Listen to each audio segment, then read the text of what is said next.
Sejam todos muito bem-vindos ao canal Geopolítica com JR.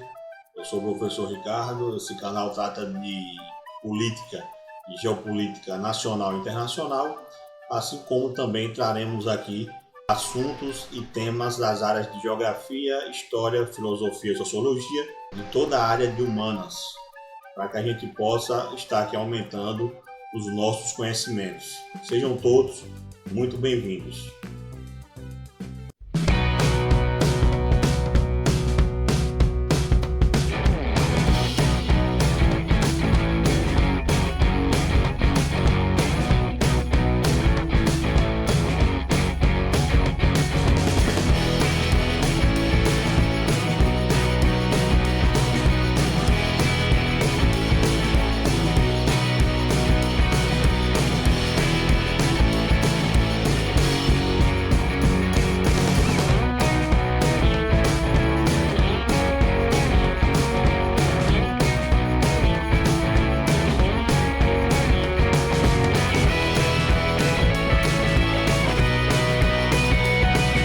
No tema de hoje, trabalharemos sobre o sistema capitalista, que é o sistema socioeconômico que prevalece em praticamente todos os países do nosso planeta.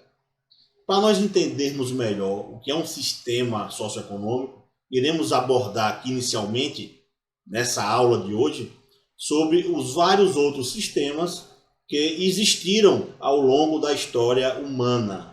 E faremos com que a gente possa entender melhor como funciona esse sistema que nós, brasileiros, também estamos inseridos.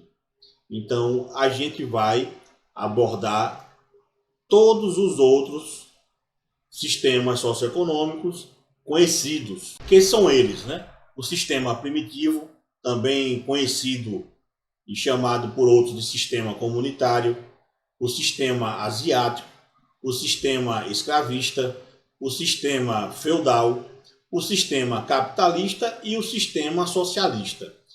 Muitas vezes, quando nós estamos inseridos em um sistema, e na maioria das vezes, nós sequer raciocinamos sobre esse sistema, como ele funciona, para quem ele funciona, quem se beneficia desse sistema, quem se prejudica nesse sistema, porque nós estamos tão entranhados dentro dele e não conseguimos enxergá-lo no todo. É a mesma coisa de você perguntar a uma pessoa que foi magra a sua vida inteira o que é ser gordo. Ela pode até responder e vai lhe responder, mas ela jamais vai saber de fato, porque só aquele que foi magro a vida inteira e depois ficou muito gordo, é que ele vai ter uma noção exata da diferença de ser magro e de ser gordo. Então, esse é um exemplo básico. Então, a partir desse, nós vamos ver os sistemas econômicos anteriores ao capitalismo para começarmos a entender esse sistema que prevalece aqui no Brasil e na maioria dos países do planeta, como já foi dito. Nós iremos ver esses sistemas socioeconômicos, mas também é bom a gente já saber o que é um sistema socioeconômico. Nós não podemos apenas classificar como um sistema econômico, porque todo sistema que é desenvolvido com intuito econômico, ele acaba também influenciando a sociedade em que ele vai ser inserido. Então, todo sistema ele necessariamente tem que ser socioeconômico, que é justamente como as sociedades elas se organizam para suprir as suas necessidades econômicas e também sociais. Então, isso que é um sistema socioeconômico.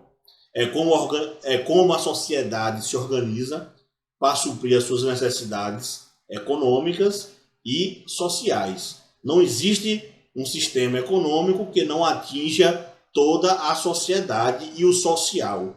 E não tem como se separar. Então é importante partir logo desse princípio. E vamos começar aqui analisando o sistema primitivo, que é o sistema mais antigo, é o primeiro que existiu, é o primeiro que fez parte de um processo de evolução até do homem mesmo aqui no planeta, né? No sistema primitivo ou coletivo, né, esse sistema era baseado no coletivo total. Tudo era de todos, né? E nós temos como exemplo aqui no Brasil as várias nações ou povos indígenas que nós temos aqui, que ainda hoje, passado aí 500 anos, vivem de forma coletiva, né? Então você veja que é uma forma, é um sistema aonde a economia e o social estão completamente ali atrelados. Não se separa de forma nenhuma. Você tem uma organização que é totalmente coletiva. Não existe nem estamentos, nem classes sociais, nem sequer a noção de Estado, né? Eles se organizavam de forma coletiva e assim dividiam tudo que eram produzido economicamente, como também distribuíam entre todos os indivíduos que faziam parte do grupo social em que eles estavam e estão ali inseridos. Então não existia Estado, não existia estamento, nem sequer classes sociais. Pode-se dizer até que o sistema primitivo era o primeiro sistema, na verdade, socialista que existiu de fato, né? Que era o sistema primitivo, porque não existia nem sequer Estado, que é o que prega também o comunismo, o fim do Estado, e nem sequer existia propriedades privadas. Tudo é de todos. Então, esse sistema ele ainda perdura em muitas regiões espalhadas pelo planeta, inclusive, voltando a repetir, no Brasil. Nas várias nações e povos indígenas que nós temos aqui, muitos deles vivem exatamente dessa forma, até hoje, né? Ou seja, eles desenvolvem em suas sociedades o sistema primitivo coletivo, que é um primeiro sistema aí, vamos dizer assim, implantado no início da organização social humana. Já no sistema asiático, esse sistema asiático ele é um sistema socioeconômico, né, desenvolvido nas primeiras grandes civilizações, que culminaram com o desenvolvimento dos primeiros estados, aonde o mesmo era dono de tudo, praticamente, né, de todas as terras, né. O sistema era absolutista, gerido por um rei ou imperador, ou faraó, no caso do Egito, que muitas vezes era até confundido com um deus. Então, veja que nesse sistema asiático, a sociedade ela era estamental, ou seja, ela era dividida em estamentos. Você tem aqui uma pirâmide social, onde vocês observam ali o faraó ou o rei imperador, né, os sacerdotes, nobreza, escribas, faraó, sacerdotes, nobreza, escribas, soldados, camponeses e artesãos e escravos. Tinha escravidão já, mas era muito pouca, não era a base da economia desse sistema aí asiático. Ele foi desenvolvido junto com as primeiras civilizações, junto com a formação dos primeiros estados. Então a sociedade era praticamente estamental, você não tinha muita mobilidade social. Quem nascesse sacerdote provavelmente iria ser sacerdote, quem nascesse na nobreza iria continuar sendo nobre, quem nascesse escriba iria continuar assim, e assim era quem nascesse escravo ou camponeses. Então essa é uma forma de organização que nós chamamos de estamental. Veja que a pirâmide ela praticamente não iria ter mobilidade social nenhuma, né? Sistema escravista, né? Esse sistema escravista ele foi desenvolvido pelas grandes civilizações grega e romana, ou grego-romana, como passou-se para a história, né? Era uma sociedade bastante subdividida e bastante desigual. E a utilização de escravos, ela pode-se dizer que era em massa, né? Esses povos, essas grandes civilizações faziam guerras para poder escravizar outros povos, para poderem trabalhar e gerar riqueza para eles. Então, era uma sociedade bastante dependente de escravos. Por isso que esse sistema é conhecido como sistema escravista, um sistema escravocrata. greco-romano. E nós temos nesse sistema divisões, já que podemos aí dizer que eram classes sociais.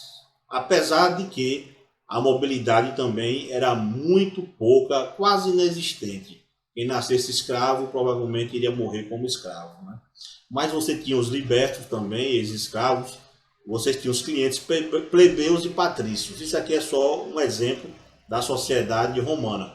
Então nós temos uma pirâmide que ela tinha muito pouca mobilidade social também, quase nenhuma, como já dito, e observe que ela era dividida e geralmente permanecia assim o resto da vida, né? Apesar de que nesse sistema escravista que vai surgir o que nós chamamos aí de classes sociais, né?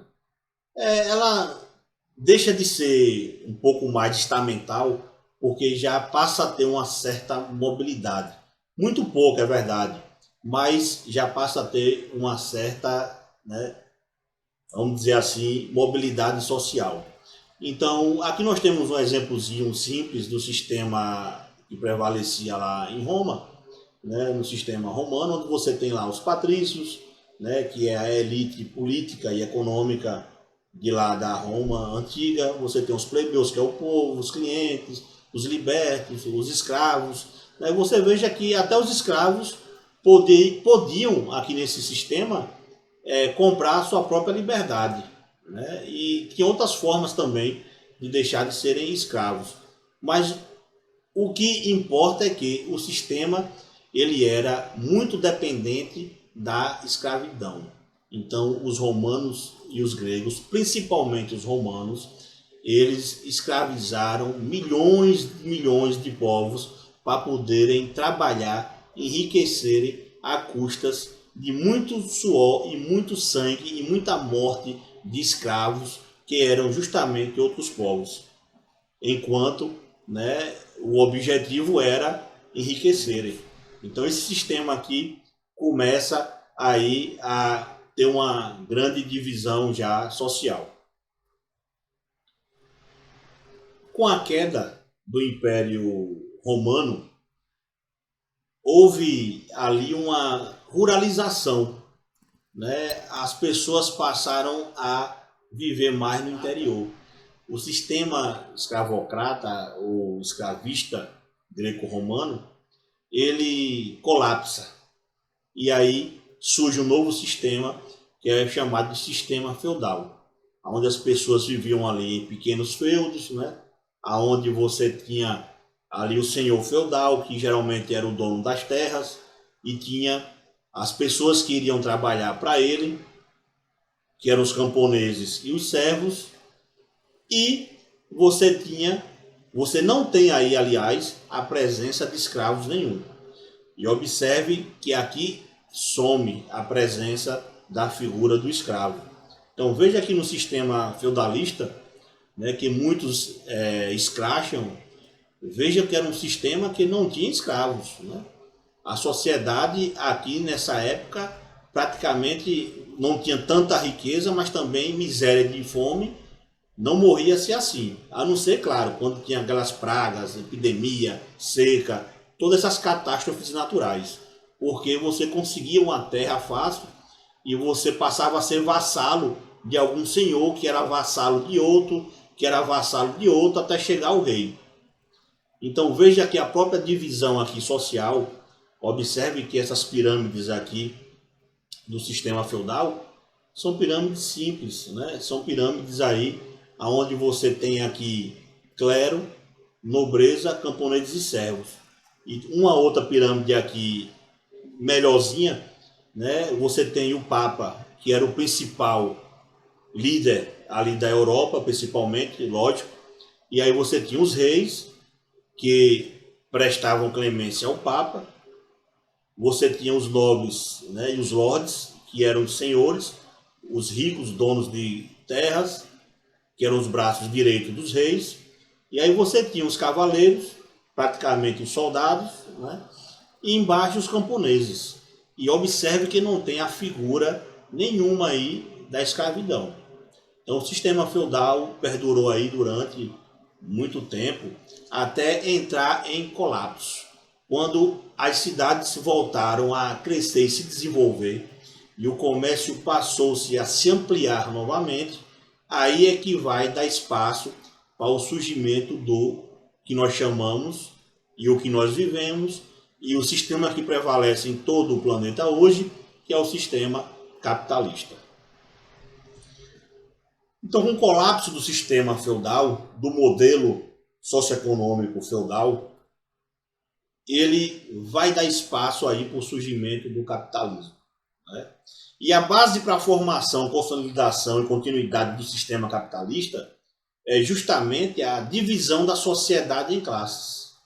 De um lado, encontra-se os que são proprietários dos meios de produção, o que nós chamamos de burguesia, né? E de outro, encontra-se aqueles que vivem da sua força de trabalho, através do recebimento de salários, os proletários. No caso do meio agrário, essa relação também se faz presente, pois os donos de terra são donos dos meios de produção. As terras também são consideradas meios de produção. Então, o sistema capitalista, ele é um sistema que ele substitui o feudalismo aos poucos, até o início do século XV, aonde ele avança, né? Na Europa, há as chamadas grandes navegações, que já é um movimento do sistema capitalista, a união dos reis representando o Estado e os comerciantes burgueses partindo para novos mundos em busca de novas oportunidades e possibilidades de lucro. No início, o capitalismo volta até com a escravidão novamente. Veja que no feudalismo a escravidão tinha sido abolida, né, de forma praticamente natural. Mas o capitalismo inicial, ele traz toda a escravidão novamente de volta. E os europeus passam a lucrar muito com esse novo comércio aí, que é a escravidão. Não só com a venda e o comércio de escravos, como também com a utilização dos mesmos para poderem lucrar e obter vantagens. Então, o sistema capitalista ele surge com a escravidão, né? É bom que se diga isso aí, porque hoje muitas pessoas não sabem disso. Mas sim, ele retoma a escravidão. E há toda uma escravidão forçada em massa lá da África. Nós sabemos que milhões de negros foram trazidos para as Américas e para outras partes do mundo também. Então o sistema capitalista é um sistema voltado apenas para o lucro, né? No início, eles se juntaram, burgueses e reis se juntaram para partirem para novos e grandes lucros. Os dois ganhavam com isso, mas chegou um determinado tempo que a burguesia queria mais, né? Queriam tirar de tempo o rei e assumir o Estado para si. Então é aí, nesse momento, que o capitalismo começa a tomar a sua forma principal, que é o capitalismo, um sistema socioeconômico dominado pela burguesia.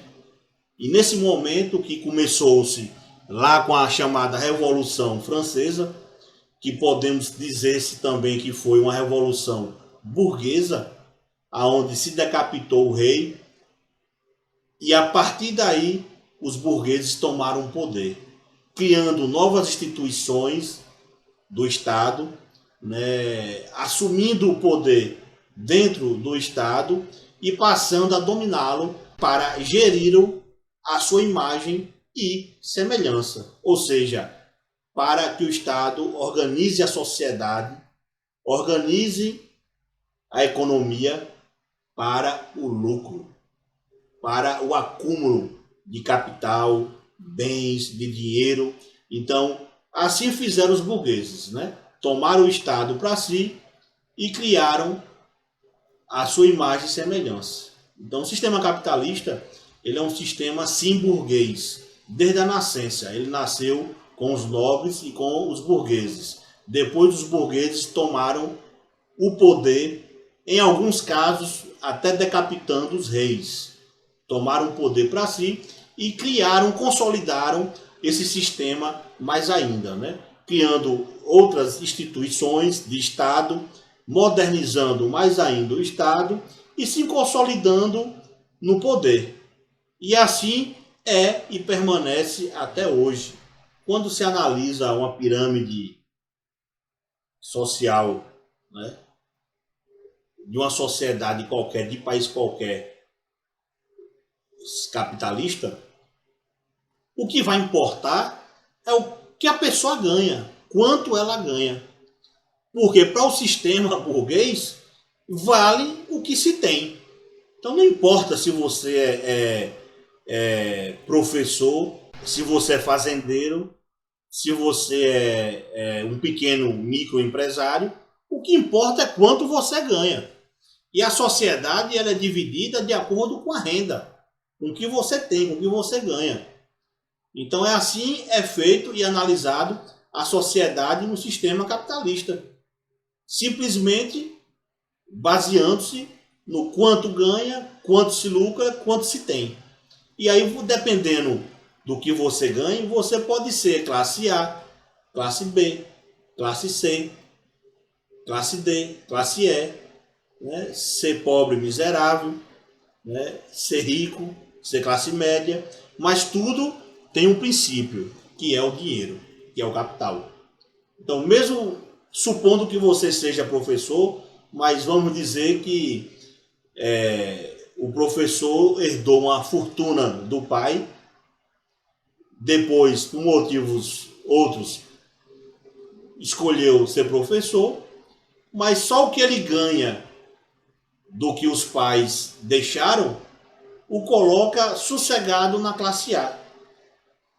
Então ele vai ser um professor, mas a sua classe vai ser dos ricos, na classe A. Ou então, dependendo do quanto ganhe, você vai ficar na classe média. Ou até entre os pobres, né? Dependendo do salário que se ganhe e da quantidade de filhos e de dependentes que tenha para sustentar. Por isso que é assim que é organizado a sociedade no sistema capitalista. Pelo que se ganha, não pelo que se é. Diferente lá dos sistemas feudais e de outros sistemas que nós vimos, né? Então, dentro de toda essa abordagem aqui, o sistema capitalista, que é um sistema burguês, desde o princípio, né, ele é organizado dessa forma. Então, quando você vê uma pirâmide social, né, você observa que os 10% mais ricos,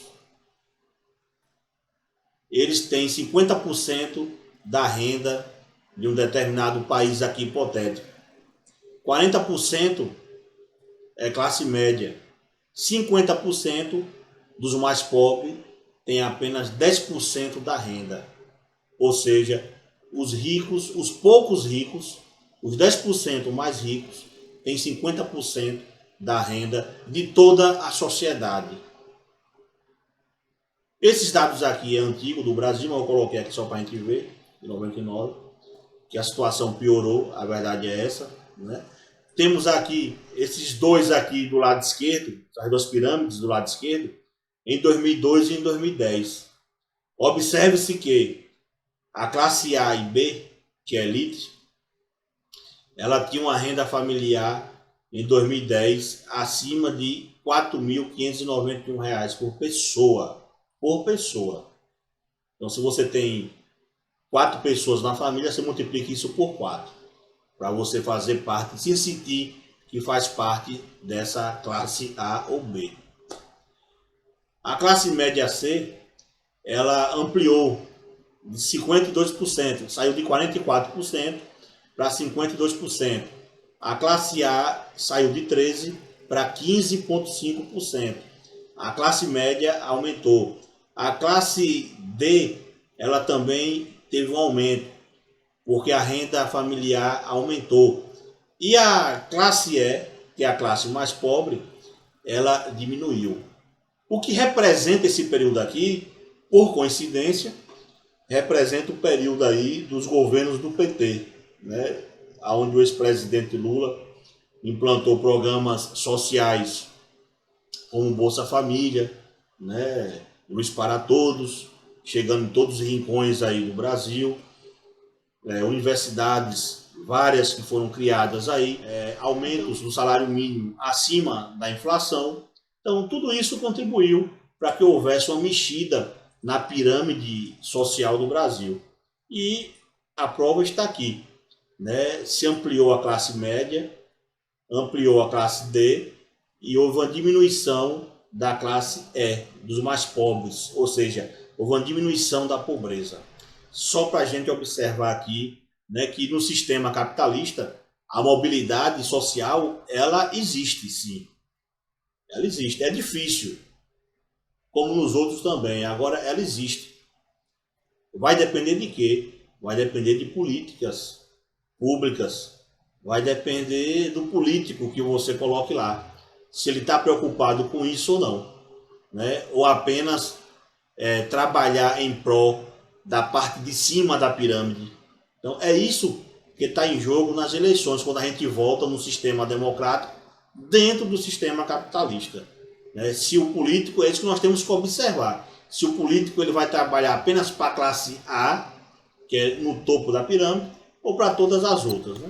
Para a gente finalizar aqui sobre os sistemas socioeconômicos, né, nós temos o socialismo. Veja, não era de se prever que com toda desgraça que o capitalismo trouxe para muitos, principalmente no início, com a escravidão em massa dos povos africanos, né, com a exploração máxima dos trabalhadores das indústrias no início da Revolução Industrial, não era de se esperar que o povo aceitasse isso de forma pacífica.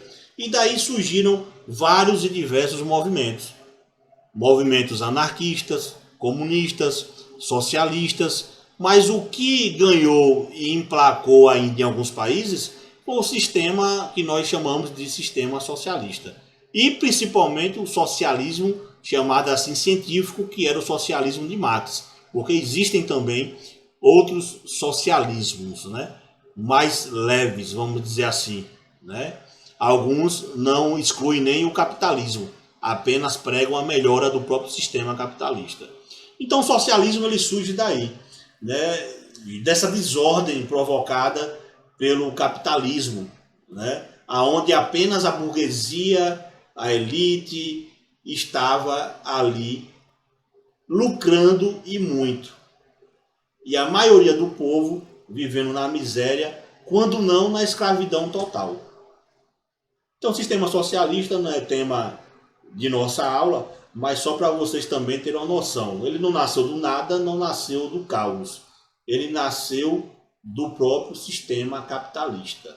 Foi uma luta contra o sistema que, com o passar do tempo, nós vamos ver no próprio sistema capitalista, quando estudarmos ele apenas, que com o próprio passar do tempo ele foi se adaptando a essas novas demandas sociais aí que se espalhavam pelo mundo, e com medo do próprio socialismo, o capitalismo foi modificando e adotando muitas coisas do socialismo, ao ponto de muitos países que são hoje capitalistas serem um sonho impossível para os socialistas de séculos atrás, como o próprio Marx. Porque a França, por exemplo, só para citar, né, você tem tantos direitos, a população ela é tão assistida pelo Estado, tem tantos benefícios, que chega a ter mais do que muitos países ditos socialistas, né?